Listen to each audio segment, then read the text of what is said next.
গতকাল আমরা দেখেছিলাম যে আপনারা এমনিতেও প্রতীকী ক্লাসরুম করছেন, তার পাশাপাশি যেটা দেখা যায় যে গতকাল পড়ুয়ারা আপনাদের পাশে এসে দাঁড়িয়েছিলেন, তারা পথযাত্রাও করেছিলেন। সেখানে দাঁড়িয়ে আজকে দেখা যাচ্ছে ওয়েস্ট বেঙ্গলের যে চাইল্ড রাইট কমিশন, সেখান থেকে একটি অভিযোগ দায়ের করা হচ্ছে বিধাননগর কমিশনার, এবং সেখানে বলছে 3 দিনের মধ্যে রিপোর্ট দিতে হবে যে বাচ্চাদেরকে শ্রম হিসেবে ব্যবহার করা হচ্ছে। কীভাবে দেখছেন এই বিষয়টিকে? বাচ্চাদেরকে শ্রম হিসেবে ব্যবহার করছে ব্যাপারটা যে আমরা যে এখনই আমাদের যেটা আন্দোলন, তাতে তারা নিজেদের ইচ্ছাতেই অংশগ্রহণ করেছে এবং তারা শিশু, তাদের গার্জেন, তাদের বাবা মা, তাদের সম্মতিতেই তারা এসেছে। তো এই জায়গাটাতে শ্রমের ব্যাপার তো আসছে না। তারা বলছেন যে শ্রম যে আইন রয়েছে সেই আইনটাকে লঙ্ঘন করছে বাচ্চাদের উপস্থিতি।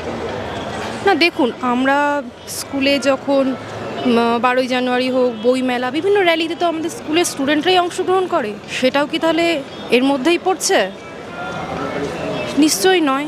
তাহলে সেটা যদি শ্রম না হয়, তাহলে এটা বলা তো ঠিক না। আর তারা নিজেদের ইচ্ছে, এবং তার থেকেও বড় কথা, আমরা তাদের কাউকে জোর করে আনিনি, তাহলে গার্জেনদের পুরোপুরি সম্মতিতেই আনা হয়েছে। তাই এটা আমার কাছে তো, বা আমাদের কাছে তো এটা মনে হচ্ছে না বাচ্চাদের ঢাল হিসেবে ব্যবহার না, একদমই না। আমাদের কাজ পড়ানো, তাদেরকে আমরা ঢাল হিসেবে কেন ব্যবহার করব? আমরা শিক্ষক, আমাদের কাজই ছাত্রছাত্রীদের পড়ানো, তাদের ভালো ভবিষ্যৎ যাতে হয়, কিভাবে তারা পড়াশুনো করে একটা সুস্থ সুন্দর ভবিষ্যৎ যাতে নিজেদের করে তুলতে পারে, সেটাই তো আমাদের কাজ। তাদেরকে আমরা ঢাল হিসেবে কেন ব্যবহার করব? তারা কোন পথে গেলে তাদের ভবিষ্যৎ উজ্জ্বল হবে, সেই পথটা দেখানোই তো আমাদের কাজ। আমরা তো ওদের পথ প্রদর্শক। তাদেরকে ঢাল হিসেবে ব্যবহার করে, আমরা তো কোনো যুদ্ধক্ষেত্রে নামিনি। যুদ্ধক্ষেত্রে নামলে ঢাল কি করে তারা ঢাল হতে পারে? এটা তো কোনো যুদ্ধ নয়, এটা আমরা আমাদের মানে হকের লড়াই লড়ছি।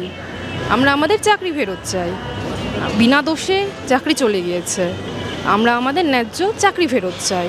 এটা তো কোনো যুদ্ধক্ষেত্র নয় যে ঢাল হিসেবে ব্যবহার করব।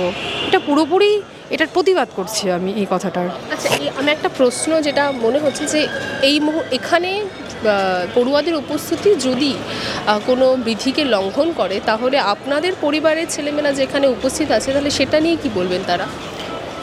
হ্যাঁ, সেটাও তো একটা প্রশ্ন থেকে যাচ্ছে। আমার এই ছোটো বাচ্চাকেও তো আমি রেখে আসতে পারছি না। ওর যা বয়স, এই বয়সে তো ওকে আমার বাড়ি যে ডিস্টেন্সেই রয়েছে, সেখান থেকে আমি রেগুলার যাতায়াত করতে পারবো না। আমাকে আমার সন্তানকে নিয়েই আসতে হচ্ছে। আমি মালদা ডিস্ট্রিক্ট থেকে এসেছি। আপনি কি এখানেই রয়েছেন? হ্যাঁ, আমি এখানেই রয়েছি। 15 তারিখ থেকে টানা এখানে রয়েছি। তার আগেও এসেছিলাম, থেকে গিয়ে আবার বাড়িতে গিয়েছিলাম, আবার 15 তারিখে এসেছি।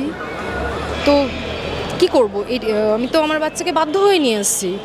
ও তো এই পরিস্থিতির জন্য মানে অভ্যস্ত ছিল না। তাকেও যে এখানে আসতে হবে, ভবিষ্যৎ তার যে এরকম হবে, আমাদেরকে যে এরকম ভবিষ্যতে এসে রাস্তায় পড়ে থাকতে হবে, আমরা তো কেউই জানতাম না।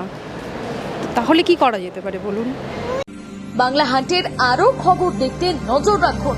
বাংলা খবর মানেই বাংলা হান্ট।